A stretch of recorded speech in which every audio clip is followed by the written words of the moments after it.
Monsieur Ravier, je vous laisse parole. Merci Madame la Première adjointe.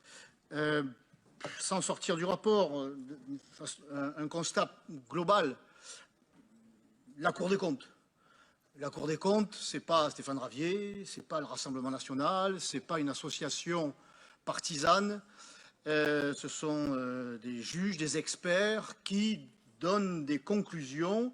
Et en matière de politique de la ville, chaque année, cette Cour apporte les mêmes conclusions, au mieux de fortes critiques, dans le meilleur des cas, une forte critique, et j'allais dire dans le pire, sur le plan financier, car ces sommes considérables, ce n'est pas l'argent public, c'est l'argent des Français, c'est l'argent des contribuables, 100 milliards d'euros en 30 ans. Eh bien, la Cour des comptes, une fois de plus, a rendu ce que l'on pourrait appeler son verdict, et le verdict y tient en 4 lignes. L'attractivité des quartiers pour les personnes qui y résident ou non n'a pas été suffisamment renforcée par la politique de la ville, qui n'a pas pris en compte l'ensemble des facteurs, représentation du quartier, désir et choix de mobilité, sécurité et réputation pour y remédier. Chaque année, ou en tout cas à chaque constat présenté par la Cour des comptes, c'est une condamnation très ferme. Et là, je vous ai lu comme court résumé de l'avis de la Cour des comptes. C'est une condamnation très ferme de cette politique de la ville qui engloutit des sommes considérables sans qu'aucune conséquence ou qu'un objectif ne soit vraiment atteint. Et l'erreur est humaine, mais persévérer est diabolique. Et là, dans le cas présent, je sortirai de ce rapport l'exemple, le financement d'un équipement à la Busserine, je crois, l'association LEUF, association qui œuvrait dans la petite enfance et dont on nous avait annoncé il y a déjà 2 ans dans un article de la presse locale, Mars Actu, pour ne pas les citer, qui fait rarement la promotion de ce que le Rassemblement national propose. Et pourtant, eh bien, ils ont bien été obligés de rapporter la réalité des faits, à savoir que si l'association LEUF quittait le quartier, c'est en raison de l'insécurité qui y régnait.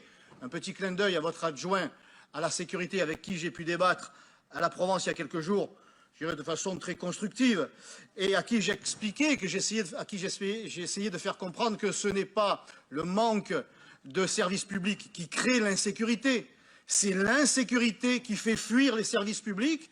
Et là, l'association LEUF s'en va, elle s'installe dans le 13e, et vous persévérez en injectant des sommes considérables dans ce même local, alors qu'il y a tout autour ce qui a fait fuir l'association LEUF, à savoir un trafic de drogue et, de façon pas épisodique, mais très révélatrice, des fusillades à la Kalachnikov il y a quelques mois. Ce problème-là qui fait fuir l'association n'a pas été réglé, comme ça n'a pas été réglé au Laurier, comme ça n'a pas été réglé au Vieux-Moulin, dans le 14e arrondissement, où l'argent public a coulé à flot dans le cadre de la politique de la ville.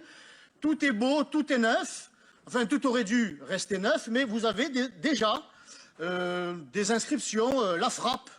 Hein, vous pouvez savoir combien va vous coûter une barrette de shit, enfin, quel produit vous pouvez choisir et à quel tarif. Il y a déjà des voitures calcinées, il y a encore des voitures calcinées, il y a encore des choufs.